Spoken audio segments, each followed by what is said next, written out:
Staying with national defense and foreign policy briefings, South Korea's defense ministry unveiled today its plan with timeline to hold more combined exercises with the U.S. to counter nuclear threats from North Korea. As for the foreign ministry, it vows to keep its current stance on China after Beijing stops issuing short-term visas to Koreans. Bae Eun-ji reports. South Korea and the U.S. plan to carry out their combined military exercise next month under the scenario of North Korea using its nuclear weapons.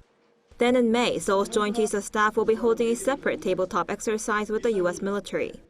The defense minister announced this in a briefing on Wednesday, following the ministry's report to President Yoon Suk-yeol on major policy tasks for this year.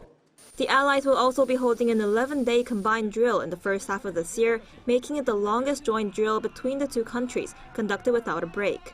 Highlighting the importance of strengthening the military's capability to counter North Korea's missile threats, the defense minister also said South Korea plans to launch its first military reconnaissance satellite this year. To significantly increase the capability of the country's intelligence, surveillance and reconnaissance assets, we will be launching our first military reconnaissance satellite this year.